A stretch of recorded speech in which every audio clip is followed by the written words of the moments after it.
3, 2, 1. Good day, everyone. Today we are going to review the UDIAG X60 Bluetooth automotive scanner. Now, one of the first things I noticed is it came in a very nice plastic blow molded case. Sometimes you just don't get nice cases, but for this one you did. Let's unpack the cables and see what we have.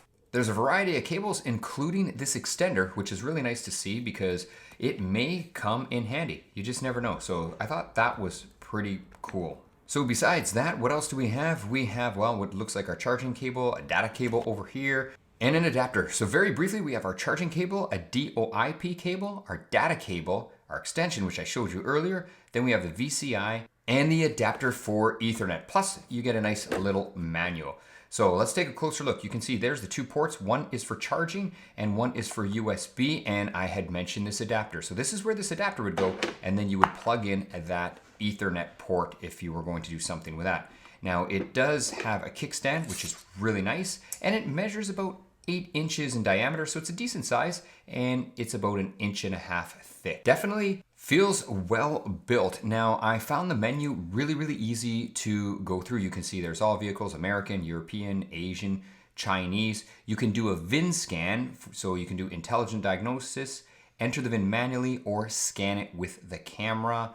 Here's intelligent diagnosis. Now, we're not hooked up because I'm just showing you right now, so we'll try that in the car. You can see it has quite a bit of maintenance, so I was really impressed with this. I don't want to go too fast. This way you could pause the video if you want, just to see exactly if it's got the reset that you're looking for. Now I'll zoom in here, and one of the nice features was it says long press to view the vehicle model coverage list. So for example, you just press and hold, click OK, and it's very easy to tell if this scanner will cover your particular vehicle, because now it just takes you to another menu and you can quickly and easily see if your vehicle is listed as one of the vehicles that are covered for that particular maintenance or service. Now, next up we have the modules. So these are just extra modules you can buy. They're obviously extra.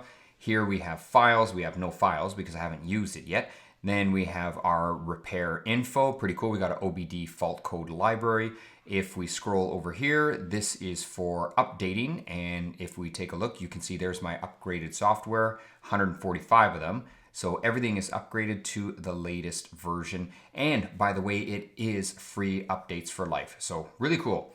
There is our feedback. And lastly, we have our settings. So pretty easy to use, which was really nice because they're not all that easy. And the other thing that was nice is it's very easy to get to a browser. So it does have the browser capability. So let's try it in real life. Let's just plug it into our car. Now we're gonna hit the ignition switch right here.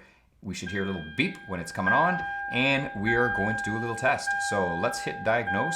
And we're taken into the main menu where we can manually enter everything. But if you don't want to, what you can do is use the intelligent diagnosis. So here's the intelligent diagnosis. It is going to do some scanning right now. It will attempt to read the VIN number and then set us up. And there you go. You can see we have a Lexus IS. So that is the vehicle that we are going to be working on. Now, if it doesn't pick up your VIN for whatever reason, it's very easy to enter the make and model. And here you can see I'm in manual select here just to show you. And there's our IS250. We are at 2010. Others right here, 2-wheel drive.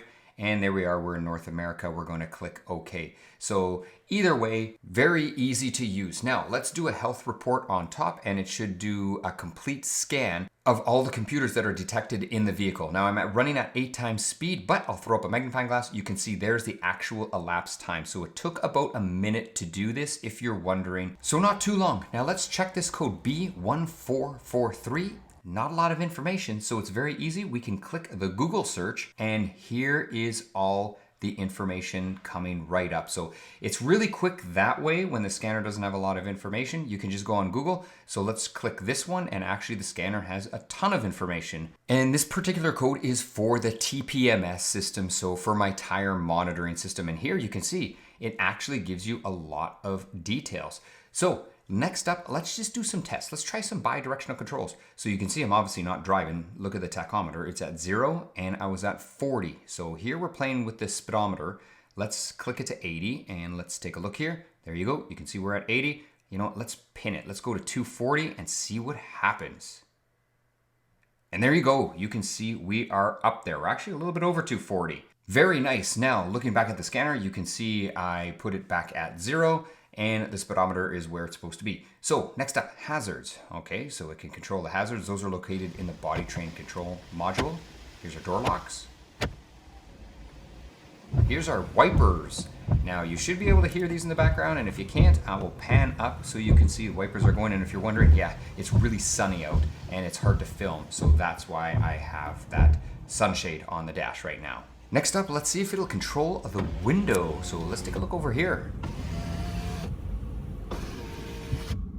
And yeah, pretty decent. It is controlling the window. Now the other thing I found is it can do a bunch of tests. So this is for the key. So there's no flashing red light. Now, as soon as I move it over, when I'm in range, there you can see the light is flashing on my transponder, and now it's not. Now let's check the passenger side, see how well the passenger side can detect the key. We were on the driver's side earlier. Now I'm gonna move over to the passenger side. Nothing, nothing. Okay, I'm not seeing anything yet. And there you go, the transponder has been detected. So pretty neat. It's a pretty good way to check your transponders if they're working. Now, if we look further into this module, you can see there's quite a bit of stuff here, and I don't want to erase all my keys or anything like that. I don't want to have a problem, so I'm not going to play with those ones, but pretty cool. And if we look here at the live data, here is what the UDIAG X60 is reading from the module. So the module is actually giving it quite a bit. This is a lot of data, so very impressive, especially if you're trying to diagnose, the entry system. So let's try it on another vehicle and let's see what it does. So yes, this one here is a Jeep. Now we're gonna have the secure gateway module that's going to come up. And it's gonna give us two choices. One is if we subscribe to a special account, and one if we don't. So I don't subscribe to the special account. So what I'm going to use is the software that just comes with the UDIAG X60.